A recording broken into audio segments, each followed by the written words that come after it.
Name me a country in the world that doesn't think we're the leading nation in the world. Without America, not a joke, think about it. I'm being literal. Who could lead the world other than the United States of America? Well, guess what? America's winning, and the world's better off for it.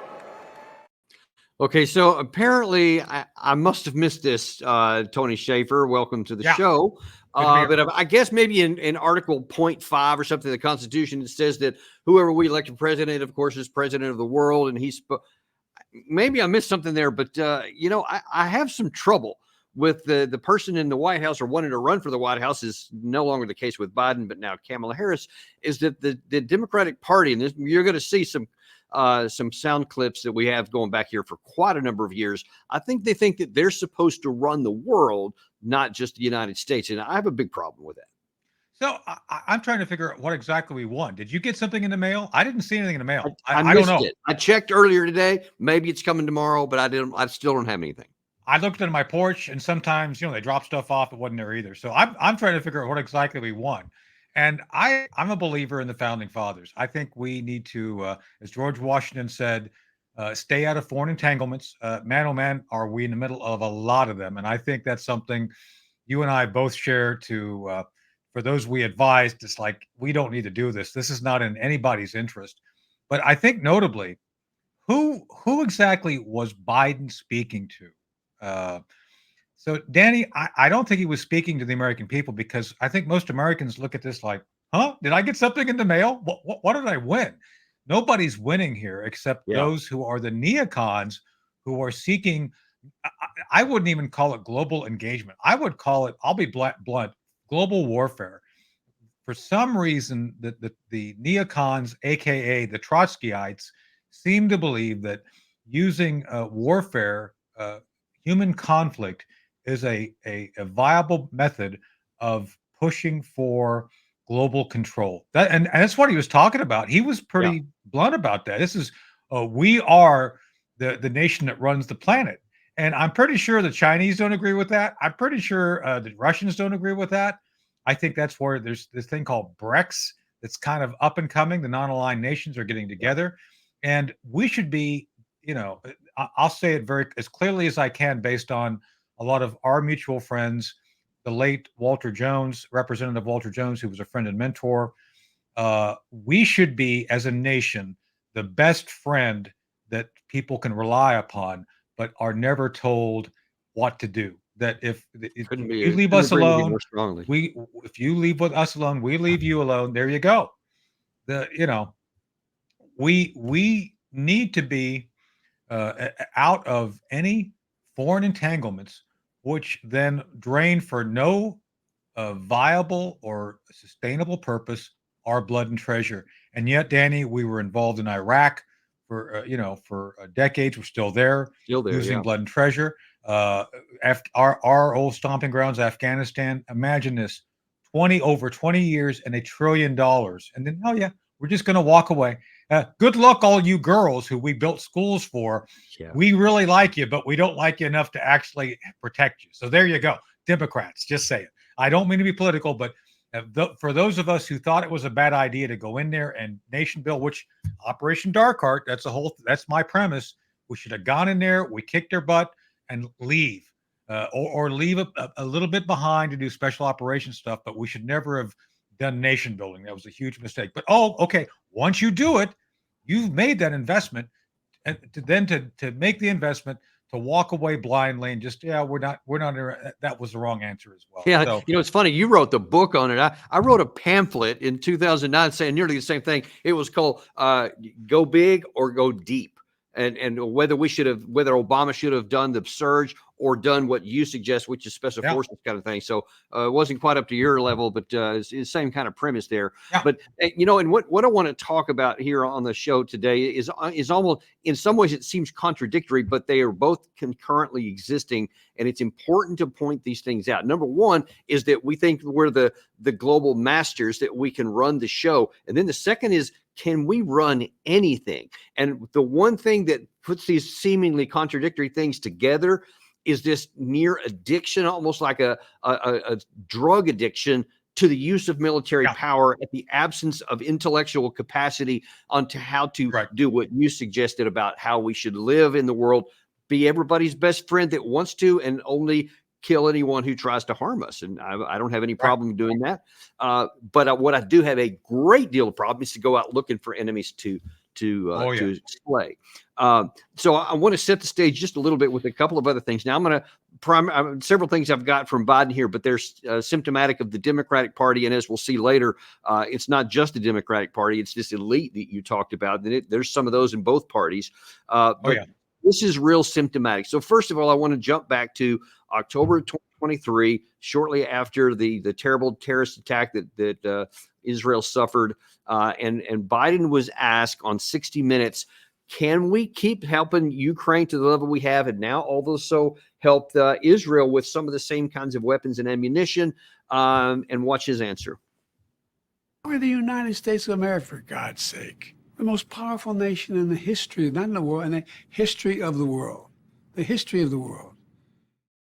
See, that my problem is I think he believes that we have no limits to anything. We can do whatever we want. So if I want to go and kill people over there, or provide weapons to help someone kill people over here, or go into the Indo-Pacific, which we can also talk about doing, or stay in the Middle East like we've been doing with Syria, Iraq, and all these other places, he believes that. And when you have that mentality that we're the greatest in the history of the world and there are no limits to our power, you have a chance to make a lot of mistakes. Well, I think that's the issue. So after World War II, the concept of being unprepared for a Pearl Harbor type attack was paramount. The idea was to never be in a position where we were unable to pick up on indications and warning. And you and I came up through this. Remember EWIOH, early warning indications of hostilities. Remember, we were taught that as young lieutenants regarding being aware for that. And obviously, the concept of preventing strategic surprise was the basis for our military, for much of our intelligence community. And then having a permanent military that, frankly, people wouldn't mess with, starting with Eisenhower, the New Look, that was basically a nuclear heavy force, minimizing conventional forces. It didn't work out quite so well, but I understood the concept. The idea was let's have such an overwhelming nuclear deterrence that nobody will dare do anything. Well, great concept. It didn't work in practice. So we had to go back to the drawing board. And then you had people dragging us in. From Eisenhower on, you had people dragging us back into small conflicts. From Kennedy to LBJ, Nixon finally got us out of Vietnam to get us back into the Middle East. We have a record of doing this where I think we feel that we need to be involved militarily. And I look back on it as a historian, political scientist, and retired Army officer. It's like, why? What did we actually gain from all of these interventions relating to either military supremacy or prestige nationally? And and one of the great ironies here, and I'm going to say this with all due love to Vietnam, I buy stuff made in Vietnam all the time. Gee, couldn't we have just avoided the war and became friends with them instead of having the war? I mean, I don't understand why we had to have the war before we became commercially and diplomatically friendly with them. We could have avoided the war, all that death, and just had a relationship. You know what I'm saying?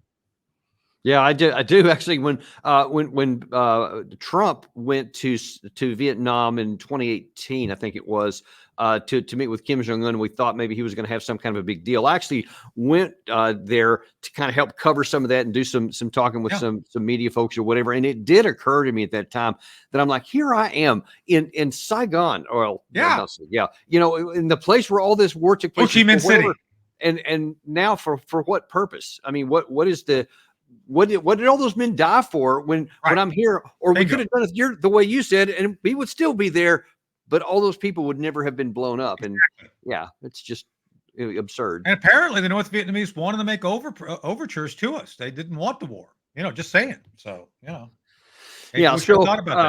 So now then let's jump forward to this past April. Where Biden is again. I think that the context is he's talking about the Russia-Ukraine war, but he lays out again the mentality that basically says we're running the show for everybody. Watch this. Yeah. We don't walk away from our allies. We stand with them. We don't let tyrants win. We oppose them. We don't merely watch global events unfold. We shape them. That's what it means to be the indispensable nation. That's what it means to be the world's superpower and the world's leading democracy. So No, that's he's what it is going to be a back to bully. well, yeah, that's in practice. He's going back to the Clinton administration, and then his Secretary of State, Madeleine Albright, who've made famous this indispensable nation thing, and it's been going on ever since. But you see, that's a Democratic mentality that they keep going back to. But yeah, it's that not just that we should be everybody's best friend if we can and stay out of foreign entanglements. It's that we seek entanglements to tell everybody what to do or bully, as you say. And that's just not effective. It's called the white man's burden, Danny. Did you know that? I'm not joking. This has been around for a while. This goes back before our generation. It's the white man's burden. We must solve the problems of the world. Oh, by the way, the British had that white man's burden before we got it. We must have caught it from them after we ended World War II, since FDR ended their empire. I guess that can I say booger? That booger got stuck on us because we seem to be the ones now doing it. And yeah, look, let's talk about what Joe Biden said there. The Maidan coup was a coup. It was the technical term is color revolution. And it was orchestrated by the United States. Victoria Nuland, she was there. They got her on tape.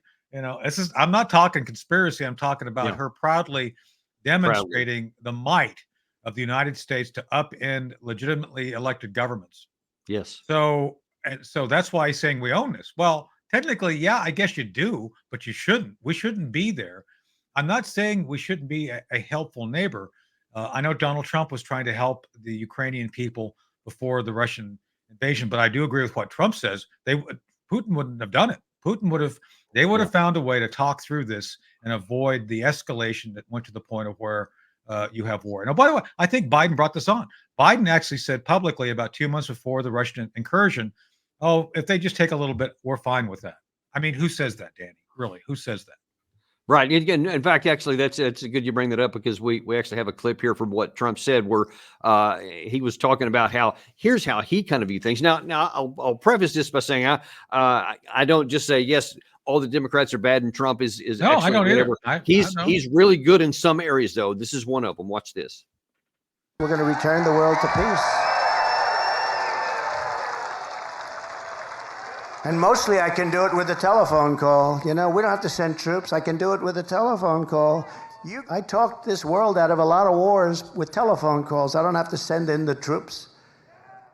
Yeah, I truly do believe that when Trump brags about a lot of things, but one of the things I think he's correct on is that if he had been in the White House in February 2022, there would not have been a war, because he desires to avoid those kinds of things. And instead, and I'll just tell you, I got this on, I guess, secondhand information from a diplomat that's very good friends of the United States, that told me that when Putin and Biden met in June of 2021, that Putin frankly told him, if you keep going with NATO in Ukraine, I'm going to go to war. And that Biden reportedly told him, okay, do whatever you think, but we'll crush you because we're a lot bigger than you, instead of saying, all right, what can we do to avoid this? That's the problem. Yeah. And the Russians have been very clear about their red lines. And I don't want your audience to think that I'm somehow pro-Putin, but I do understand, after studying the Russian issues and the Cold War, what they're concerned about. The Russian people, for better or for worse, they're fundamentally paranoid. They've been invaded for like 1,000 years. So they kind of, this is a sensitive issue. And so when you start looking at it's not about how we perceive it. It's like, oh, we're NATO and we're good. It's like, yeah, they don't see us that way. And at this point, I don't know if I necessarily see NATO as all that positive based on some of the knucklehead stuff they're doing. And by the way, my solution to this, Danny, you want to hear what my solution is to solve all this? Yep. You ready for it? Ask NATO to join. Ask Russia to join NATO. That would solve it. Everybody's got Article 5. Nobody can invade anybody, right? Seems to solve it. Well, okay. Anything that's going to solve it, I'm all for. It's interesting. Sure, I am serious as a heart attack. It's like, and there were many people I remember, because I actually first. I got out of the military for a period of time, kind of in the middle of my career. It was a little odd path, but while I was out, I was a low-level aide, Senate aide for Senator Kay Bailey Hutchinson of Texas, who at that time was very much opposed to NATO expansion. And so I had joined her staff because of those views and was helping along with those. And I'll never forget that we were talking about at the time all the consequences that could come. And a lot of people were discussing, well, maybe we should invite Russia into NATO. And of course, that was rejected out of hand, even though people are going, no, wait, I mean, if they're on the same side, no one's going to be fighting anybody. But exactly. Yeah. And that was, and now we, and by the way, if I by some miracle get asked to do something in a new Trump administration, first thing I'm going to do, hey, just knock on the door, say, hey, let's all be friends. Let's figure out a way to remove any concern Russia have regarding Russian nations invading you. If someone invades you, all the other NATO nations have to come to your aid, right? Wouldn't that's the true Article 5, right? I'm not joking. I am not. I know it's funny because it's just so radical. Yeah. A radical solution is the best one. Just say. And it's just, I guess part of the reason I'm laughing is because I had John Mearsheimer on the show earlier today, who came to a very nearly similar thing. He said he thinks whether it's an epiphany from Harris or a Biden or Trump administration, what we should do is right away in this war as fast as possible, and then start to reestablish relations with Russia. Of course, because that's in our long-term interest. Yeah. So, by the way, let me hit this real quick because people don't seem to understand this. There's 3 reasons we have inflation. One of the reasons we're having inflation is because of the sanctions on Putin. What happens when you lose Russia? Russia produces a lot of things, rare earths, a number of other things. They're a big a gas tank. What do they call that? The derisive thing? Oh, they're a country. A gas tank with the gas. Yeah. So yeah, kind of maybe. But my point is that because of all these sanctions, Danny, they've actually harmed the global economy, which has caused inflation. Second thing, when you involve yourself in depleting the number of access points for oil, you then expand and increase the price of oil globally, which is another thing that's hurting our economy. Right now, gas is still double the price. So that causes inflation because there's downstream effects of having more expensive energy. So those are 2 things that, in addition to the Green New Deal, which, by the way, we could talk about another day because Inflation Reduction Act, same thing. It's the same thing.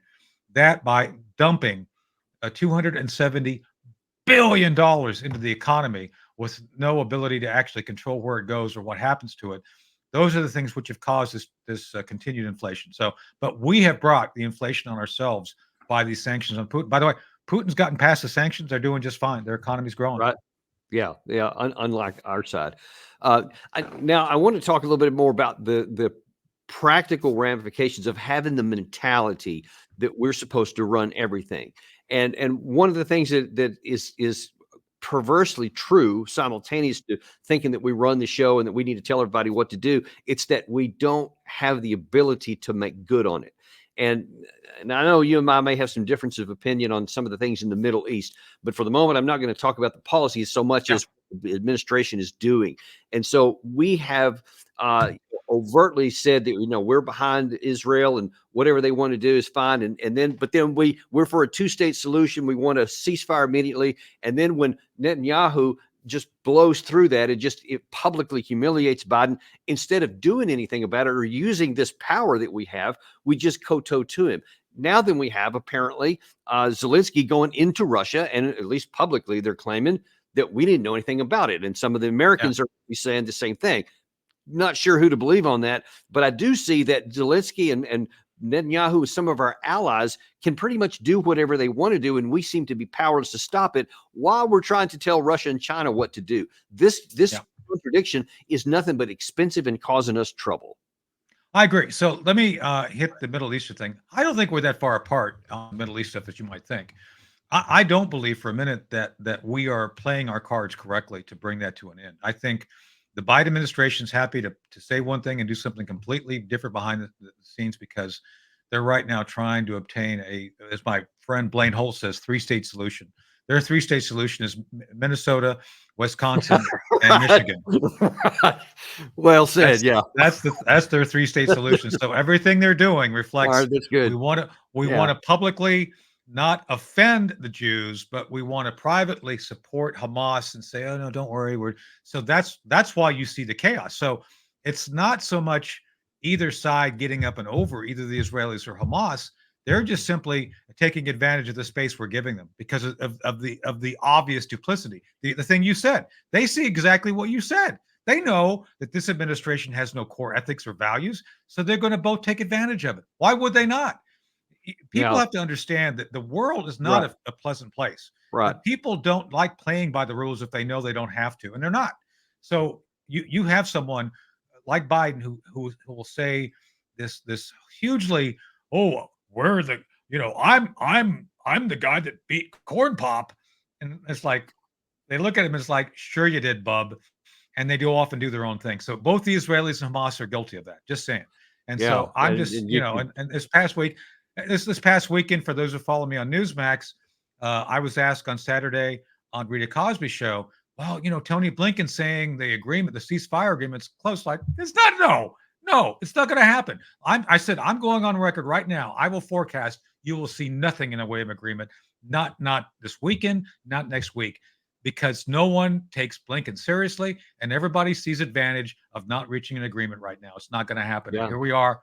yeah. We're on Thursday, and it's not going to happen. It's not going to happen this week. It's not going to happen next week. Just saying. Yeah, because there's too many people that don't want it to happen.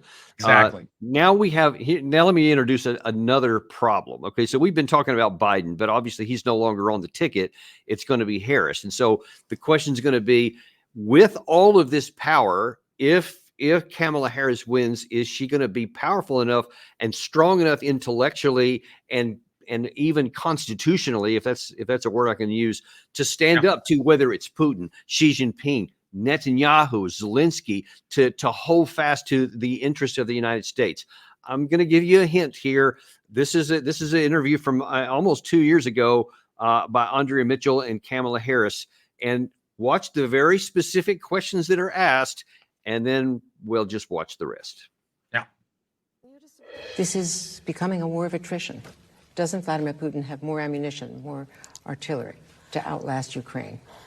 Well, you're right, Andrea, that Vladimir Putin decided, unprovoked, to start this war. And he has the ability to end it by stopping and getting out. He's shown no sign of giving up or negotiating. Well, that is a part of why we will make sure that we do everything possible within our power to strengthen Ukraine's position on the battlefield, so that if and when there are negotiations, Ukraine will be in the strongest position in a negotiation. Will the American people be willing, especially with the Republican majority now in the House, will they be willing to stand up for Ukraine and make sacrifices? I know the American people. I know who we are.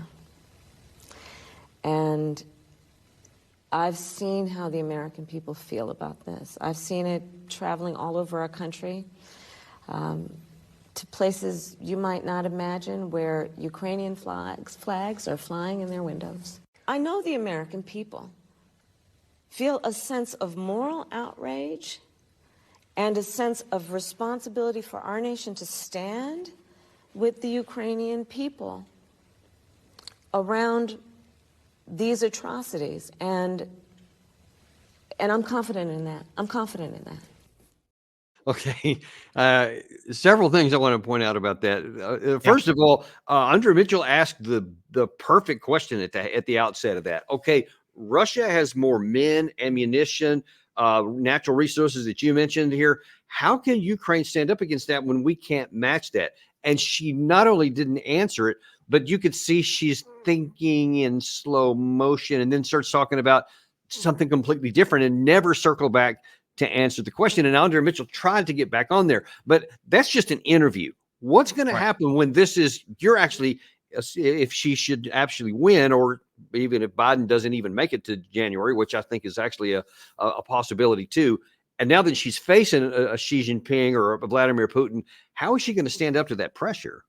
They're going to eat her lunch. There's no soft answer I can give on this, Danny. One of the notable things that many leaders come to the table with, and left or right, is a sense of history, of understanding context. And let's face it, she's unbound by any context of any sort because she's let go of the past, as she always tells people.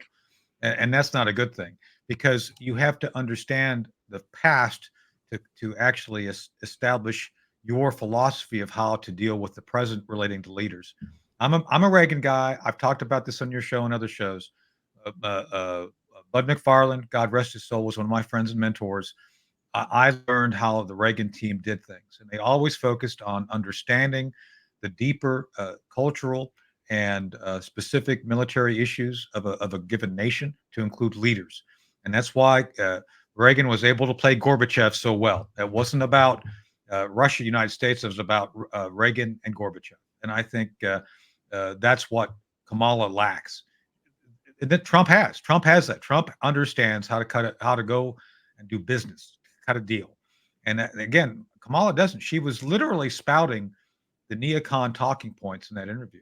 Oh, we're just going to do whatever we need to. It's like, it's not that easy. And the other thing that she seemed to not understand is that Russia never gave up its fundamental control of certain elements of its economy. Now, that is to say that the Russians are a republic. They do have elections. They maintained some level of contingency and control over industry. So while we are remaining unable to produce, for example, 155 millimeter artillery rounds to the level of to keep up with what Ukrainian needs, the Russians have surpassed it an order of magnitude, because they always maintain some level of industrial control. So as long as you got that, they're always going to outproduce you. And Russia, even with Europe, you're never going to have the number of resources available to counter what Russia can do. Russia never gave up on having a potential to quickly switch to a wartime economy, and it's paying dividends. You didn't see her talk about that at all. She didn't talk about the human cost. But one of the things I believe, I know this may sound weird, I am fundamentally against war. I'm anti-war, having seen what damage it does to both individuals engaged in it and nations who have to come through it. There's no reason to go to war if you don't have to. Right. And at this point, the idea that, oh, we're just going to let attrition take its course, they're going to bleed Ukraine dry. You're going to lose a whole generation of Ukrainian men for no good reason. And I think she's just fine with that. Yeah, and I'm going to touch on that point in just a second. But the other thing from that clip that I wanted to talk about was that she's talking about, I know the American people, and they feel a sense of moral obligation to keep supporting Ukraine for as long as it takes to match our talking points here. But if you look at recent reporting, Gary, if you can bring that one from the Responsible Statecraft up, that's very recent, and maybe even been out yesterday. Yeah, yesterday. A July poll shows that a majority of American public does not support sending U.S. troops to defend Taiwan or Ukraine. And then you keep going down that list, and there's lots of other things that we're not wanting to fight. It's as though a lot of Americans agree with you that they don't want to fight wars, that they don't want wars to be fought on their behalf or to pay for them. So it seems to me that the administration is out of step with the American people as well on this point. They are. And there's two reasons why they are. Now, to the point you just made, Danny, I think I live in northern North Carolina, rural North Carolina.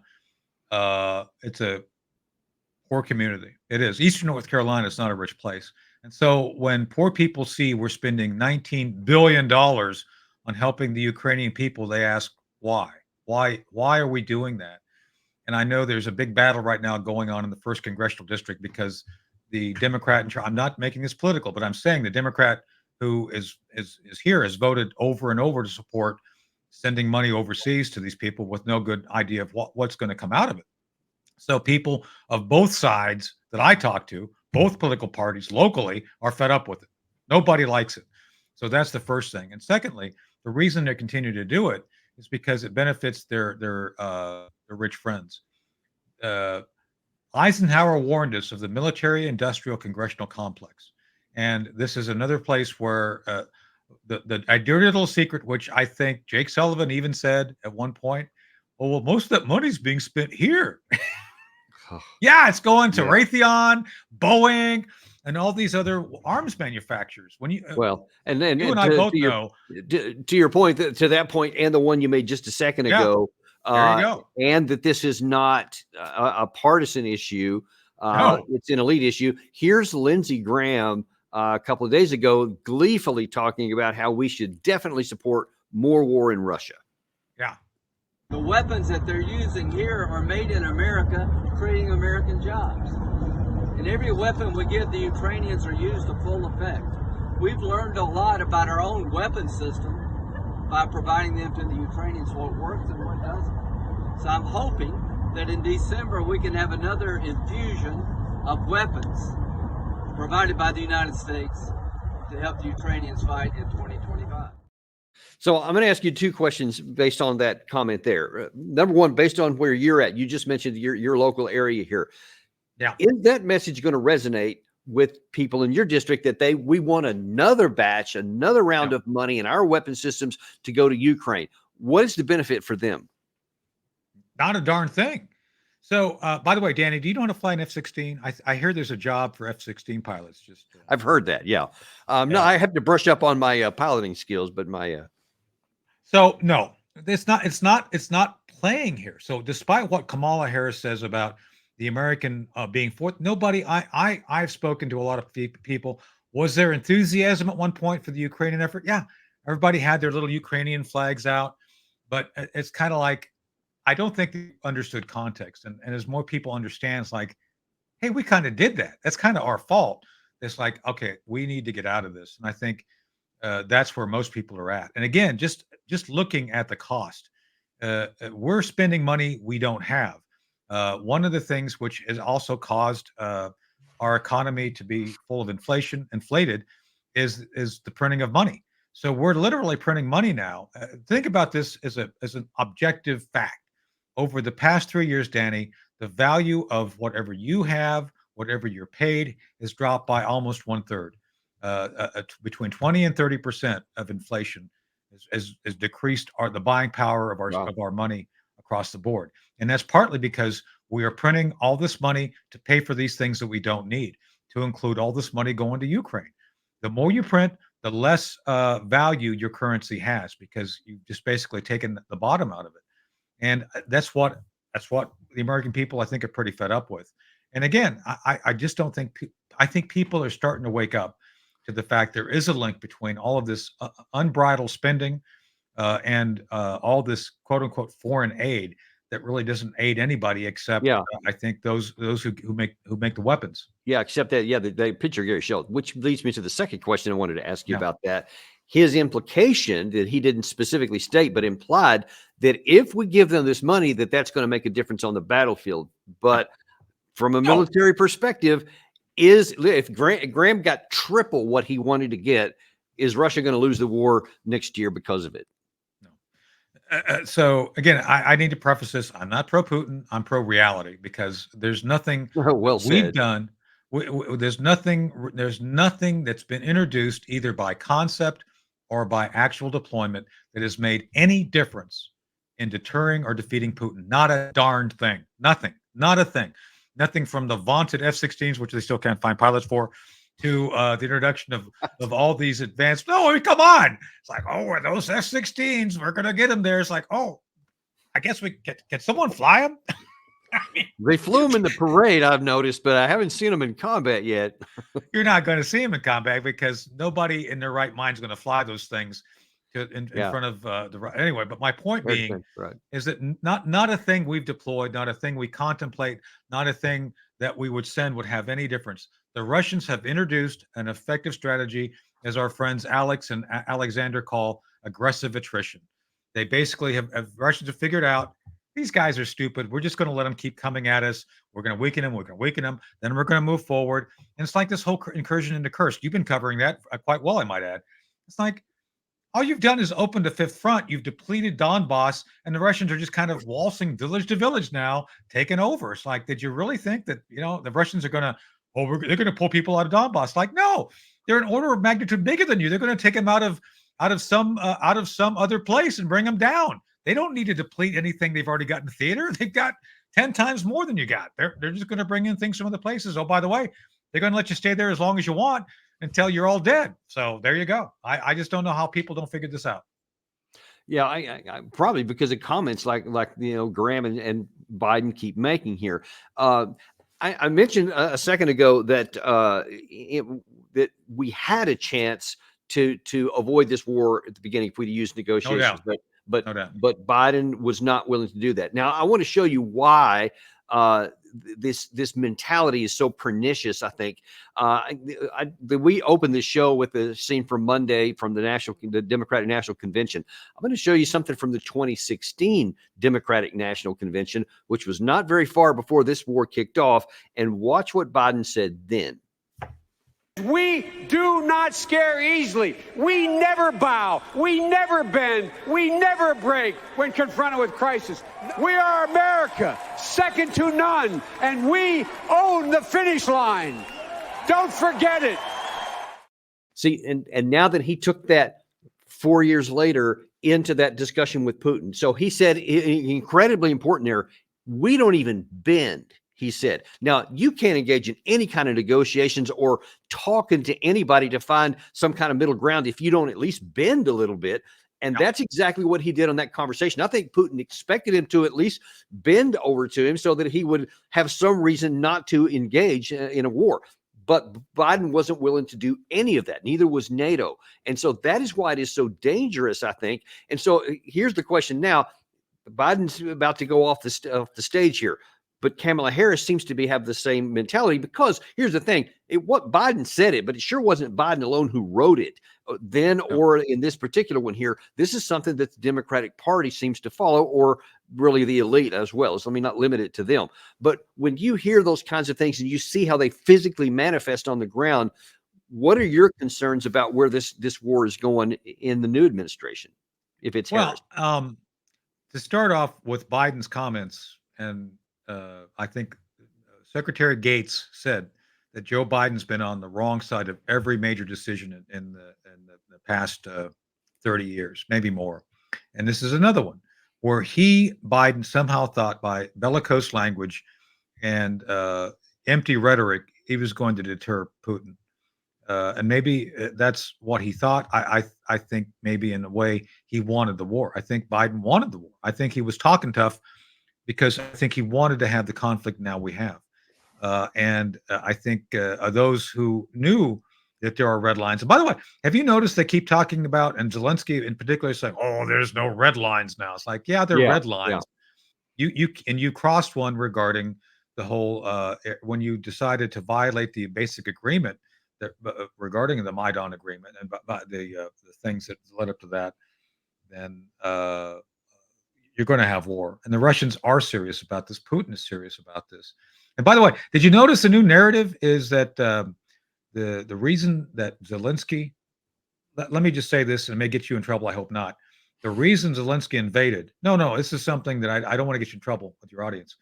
Zelensky invaded to try to gain control of the power plants, the nuclear power plant in Kursk, as well as the nuclear stocks that are kept there. That's what the objective was. Nobody wants to talk about it because, oh my God, an ally trying to grab nuclear weapons, that's unheard of. They don't want to talk about that. That's what he tried to do. He tried to grab those things for purposes of leverage. Well, he failed, but he's trying to say, oh, no, it's just for purposes of negotiations. No, it's not. And I think one of the things that he said recently was that there's no red lines. There are red lines, Mr. Zelensky. You almost crossed one, and it would have been to grave consequences. And I'm sorry, here's the problem, Tony, is that depending on whose red lines are we talking about, because if he's talking about American red lines, there probably aren't. Because what could he do? I agree with that. That's why I worry. There are no American red lines because he's violated several and nobody does anything. With that said, the Russians have made very clear there are red lines. Yes. They've been crossed and there's been consequences. So it's kind of like, dude, don't. And I think Zelensky wants a wider conflict because it gives him a continued power in place. By the way, and let me say this again. I said this on your show last time. Even during the darkest days of World War II, the Civil War, United States always had elections, no matter what. The election of 1864, Danny, right before, during the Civil War, everybody thought Lincoln was going to be defeated. He won. We still had the election. And that, by the way, the consequences of that election would have been tremendously one way or another. So I'm just saying, why is Zelensky avoiding having an election if he's so confident in what he's doing to be that is right for the Ukrainian people. Why we support that, I don't know, because that is not, dare I say, democratic, since I hear that from the Democrats all the time. Right. Here's another consequence that I worry about. We keep talking, and Biden clearly, genuinely believes that we are the most powerful nation in the history of the world to this day, and the world is better off because of what we're doing, and we're winning, as he said on that opening clip. Divorced from all reality, I get it. Yeah. But that's still what he's thinking here. But now then you're looking around, what's going on? You mentioned a minute ago this BRICS thing coming up, which could have catastrophic results for our economy and our future, et cetera. But you've got Modi, Xi Jinping, Lula, Erdogan, Fico, Orban, all saying, let's go for a negotiated settlement. Let's get this thing off the table. A lot of people are trying to lead in ways to get the war off, and only the United States, or led by the United States, let me not say wrong, led by the United States, we ignore all of that stuff and say, no, Lindsey Graham, just keep shoveling more weapons and bullets and bombs and money, et cetera. And the problem is, I believe we're now heading towards possibly the end game in this war because of this incursion into Kursk, because of the reaction that the Russians are almost certainly going to have, that Ukraine can now lose the war and absolutely physically have their army defeated in the field. What are we going to do then? Because now all these other people, especially Viktor Orban, I think that he's kind of set himself up to be a new Western leader who was trying to do this before it turned into catastrophe. This could be catastrophic for our interests. It will be, and for the EU and Russia as well. Everybody loses if Ukraine falls. Let me be very clear on this. I don't think for a minute Putin wants Ukraine. He doesn't. He wants those areas which he's in now, Donbass and that that area. Do they want Odessa? Well, maybe. I don't know. It's something that I think we'd have to explore a bit more. But I think that's something of a negotiating position. My point is that nobody wants all of Ukraine except Ukraine, because it's to administer a state like that, you have to be an occupying force. Putin doesn't want that. He doesn't want to be an occupying. You'd have to have millions of troops to talk exactly. about It's like, no, territory, and it would never be pacified. They tried that in Afghanistan. It didn't work. It's like, yeah, we're not going to do that again. So they know. So they want what they have. And by the way, I think Putin would be open to referendums. Let the people vote if they want to stay Ukraine or Russian. I think they were open to that before. They were. They overtly said it. Why don't we just sit down as adults and figure this out? Because the Russians aren't going to give up what they believe they rightfully need to control. It's not going to happen. And no amount of wonder weapons or propaganda is going to change that. And I think that the fact that Ukraine falls, I don't think the Russians are going to care, because they're going to have what they want. They're going to let EU kind of, okay, you deal with this, EU. You built this, you do it. They'll never let it become NATO, but I think they'd be open to letting it become EU. I mean, I don't know. Yeah. But there's all these things that could and should be worked out before the fall. But if Ukraine falls, I think that the rump state of Ukraine is going to be a drain on everybody. It's going to diminish available food supplies for the third world. It's going to impact oil production. It's going to do all these negative things. So I don't think the Russians want Ukraine to collapse either, but they're not going to back down. Right. And I want to put this in context. And I mean, this may be self-evident what I'm going to ask here, but I'd still like your view on it. If the United States was attacked by a foreign country and there was, say, 300-400 square kilometers of terrain of South Texas or Arizona that was captured by another country, how willing do you think Washington would be to say, dang it, all right, well, let's negotiate with that power and give them something they want so that they'll leave, as opposed to saying, our hair's on fire, we're going to kill them all? Why do we think that Russia is going to act differently than that? I don't know. And that's a great question, because we've been attacked a number of times. Heck, remember, there was a guy named Pancho Villa that we were chasing around in Arizona back in the day. I was down there at Fort Huachuca learning about the history of that. So George Patton, part of that group, by the way. George Patton, that's right. Blackjack Pershing. So yeah. I'm just saying that that the current U.S. administration has departed from both common sense and any fundamental understanding of human nature, of how nations react to certain circumstance regarding both their culture and traditions. Don't you always hear they talk about culture and traditions? Oh, this is a breaking from the norms. The current administration breaks from all norms from all reality. Yeah. And I think they do it because they benefit from departing. Again, the U.S. military industrial complex gets a huge amount of money. People like Lindsey Graham retain power. And most of what happens is about helping politicians retain power at this point, because Yeah. none of the American people do not benefit at all from this No. nonsense. In the last amount of time we have here, I wonder if I could ask you Sure. a related question here.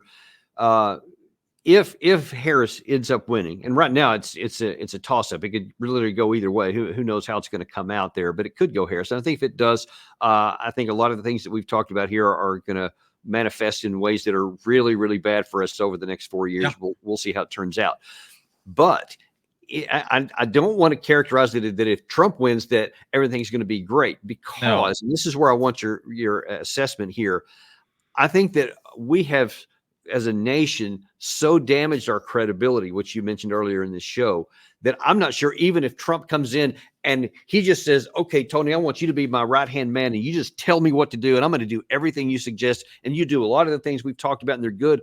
Is Russia going to trust us? Were you in that last meeting with President May? No, I'm just kidding. It's a joke. It's a joke. No, I didn't have this conversation. Well, maybe I did, but let's not get into that. So Plausible deniability. Please continue. the issue is, even with a good policy, unless you have the personnel to implement that policy, it will fail. And that is a concept that is universal. Personnel or policy, Danny. So to your point, Trump comes in, starts making phone calls. I think he can get things on track pretty quick, but then it becomes the job of those below him, his subordinates, his appointees, to do it. And one of the lessons I learned, and I'm not, I don't think I'm giving away any secrets here. I was, the national security advisor to the Trump 2020 campaign. During that time, before that, I was actually advising Chairman of the Joint Chiefs, Joe Dunford, in a nonpartisan group called Team B, which consisted of both Democrats and Republicans. And one of the things I know for a fact, because I talked to both men on this issue, you all probably know which men I'm talking about. Trump gave the direction to leave Syria. Like, we're done. We've done our job there. It's time to go. I know the Chairman of the Joint Chiefs said, "Yep, it's time to go," because we're once we put military forces somewhere, they start looking for things to do. You know what? It's true, Danny. I know you what's put a coming, brigade yeah. in. Oh, let's go over here and see what trouble we can find. So there you go. So we deployed all these forces to the Middle East, and Trump said, we're exposing ourselves for no good reason. Whatever potential gain there is, it's not worth the investment of blood and treasure. So he directed to get us out. Well, are we out of there, Danny? Are we out of there now? Nope. And so as soon as that chairman stepped down, Joe Dunford, Mark Milley decided, F y'all. Can I say that on the air? We ain't leaving. And he and the CENTCOM guys conspired behind Trump's back. Yep. Yeah, I wrote about that at the time, about that. Yeah. It was just livid with and that. I was appalled by it, because I kept trying to say, it's like, hey, they ain't listening to you. It's like, there's nothing there. I'm with you. The previous chairman said the same thing, but these new guys, they ain't playing. And so that's my point to what you're asking. If Trump comes in and decides, this is my policy, you cannot simply just leave it to the generals to do it for you, because you can't. Not all generals are created equal. Just saying. Definitely, that's the case. Well, we'll have to wait and see how this plays out, or so. But I just, one of the reasons we just want to do this is, Kamala Harris will be speaking tonight. And so we're going to see, I've talked a lot about what Biden and the Democratic Party has said. We'll see what she actually has to say tonight. And we'll have some analysis on this tomorrow. But, the bigger issue is it's a national problem.